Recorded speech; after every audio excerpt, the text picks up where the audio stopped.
अभी अपने में कंपटीशन करी। अरे भैया कंपटीशन तू लोग करबो, तू लोग का चली ढोलकिया फाटी तो पैसा हमार लगी। फाटी तो तोहार न देखिए पीछा के जिन फाटे भले आगे के। ए भैया हल्का बढ़ावा बोला, तनिका बढ़ा ले कृष्ण भैया। बिरहा की बात समझ ले साहब, मिशन वाले मिशन सुन लेंगे। अरे बाबा कुछ भाइयों का डिमांड रहा कि मिशन गीत गाए दा, अब मिशन गई थी तो 5-10 मिनट और ही चल जाई। यही में बिरहवो सुन लो, बिरहवा में मिशन हो जाई। एगो बात बताओ तनी साहब, आज हम और आप बहुत असहाय महसूस कर रहे हैं। हमारे देश के काले अंग्रेजों से तो कई गुना अच्छा वो अंग्रेज थे। अरे बाबा कि जब तक वो थे हम एक होकर के लड़े। अरे आज आपके प्रदेश में, देश में गरीब की बहन, बोला मत लड़का के मना कला, गरीब की बहन बेटियां लूट जा रही हैं। और जब गरीब दलित की बहन बेटियां लूट रही हैं तो बड़े वाले कह रहे हैं, मिडिल वाले कह रहे हैं हमको क्या लेना देना, वो तो फलाना गरीब का बेटी लुटाइल बा। थोड़ा सा बात अब नहीं करेंगे आप लोग, ध्यान से सुनेंगे, क्योंकि बात करेंगे तो हम कहानी भूलेंगे। काहेला दलित की लूट रही है तो बैकवर्ड को चिंता नहीं है, बैकवर्ड की लूट रही है तो दलित और फॉरवर्ड को चिंता नहीं है, फॉरवर्ड की बेटी लूट रही है तो दलित बैकवर्ड को चिंता नहीं है। सवाल ये है कि किसी के कम किसी की ज्यादा सबकी बहू बेटियां आज के जमाने में लूटी जा रही हैं। ये बात मैं दावे के साथ कह सकता हूं कि मैंने कुछ ऐसा भी रहा गाया है जिसमें दलित, बैकवर्ड, फॉरवर्ड सभी वर्ग की बेटियों का मैंने दर्द गाया है। हमार बिरहा का दर्द और पहला गैंगरेप ही फॉरवर्ड की बेटी से स्टार्ट हुआ था। अरे बाबा कुछ लोग कहते हैं मैं जातिवाद करता हूं, अगर जातिवाद मेरे खून में होती, जब हमारे महापुरुषों ने नहीं जातिवाद किया तो मैं जातिवाद क्यों करूंगा।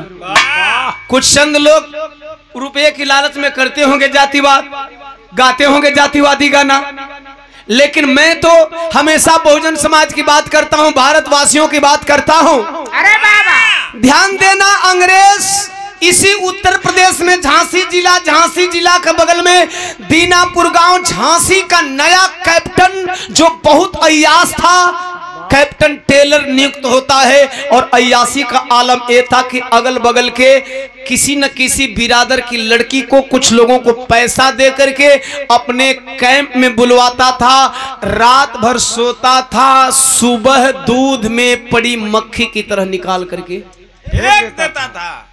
अब ओमा जात न बताई, ये बदे कि हमारे देश का कौनो बिरादरी का बहन भाई कौनो बिरादरी का बहन बिटिया के सुंदर खाली देखे।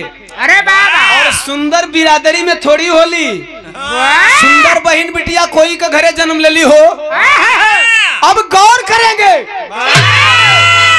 एक महीना तक अगल बगल के बेटियों की इज्जत लूटता रहा, बहनों की इज्जत लूटता रहा, बहुओं की इज्जत लूटता रहा।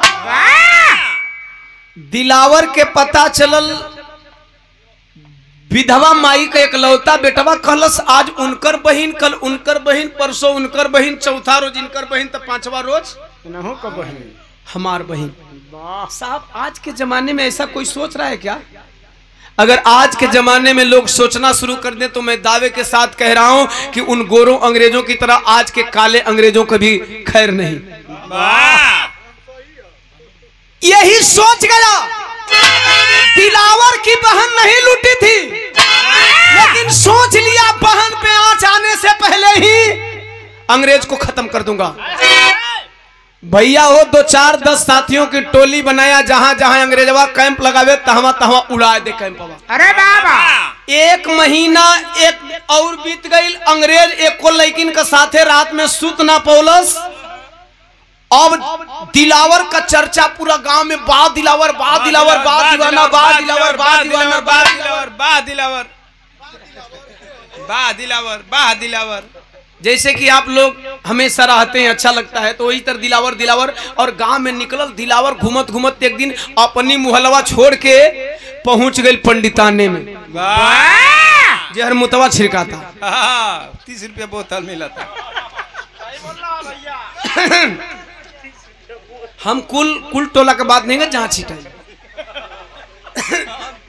अब रहे ओकर दाम बताई बा मर्दवा। बतावे के बाकी बता दिल बनता ये लोग जाना था सब जाना बिना मत बिगाड़ा। हाँ फेसबुक पर सब देख लेता। हाँ पंडिताने में चल गई। पंडित जी रहा शिवा तिवारी, शिवा तिवारी का बिटिया सोना तिवारी, सोना तिवारी से प्यार भइल, नयनचार भइल। अरे वाह दोनों का गाड़ी दौड़े लगल। आवे जाए लगो कहाँ वही जे पटरिया पर। अब दोनों का प्यार धीरे धीरे परवान चढ़ल। एक दिन दिलावर पहुंचल सोना के घरे। ई कहे बदे सोना से कि ए सोना हम 3 दिन खातिर बाहरा जातनी प्राइवेट मीटिंग पर, और प्राइवेट मीटिंग करके आऊंगा तो कैप्टन टेलर को जान से मार दूंगा। कितना दिन हम कैंप अगोरो, जान से मार दे। सोनवा कहलस कि एकर मतलब तो हमसे प्यार ना करेलो। दिलावर बोला अजमा रही है। कहलस हाँ बतावा कितना प्यार करेला। तरज बदल गई, भाई पवन सिंह वाली गीत लग गई।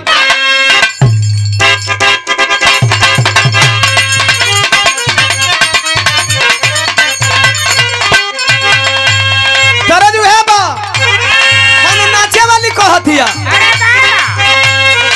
साटा में आइल बनी सटब नजर। एक बात और कहे, कमर हिलाई, कमर हिलाई में जबले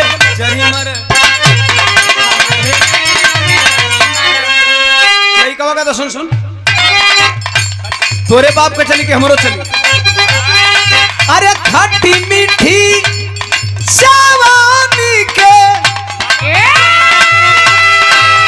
खट्टी मीठी जवानी के चिखैबूना, चिखैबूना बबुआ के खुश करके जैबूना, बबियारा में दोबारा फिर।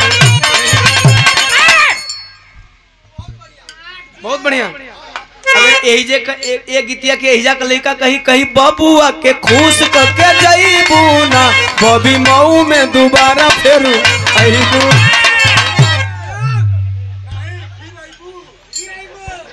तो खुश करबू तब न,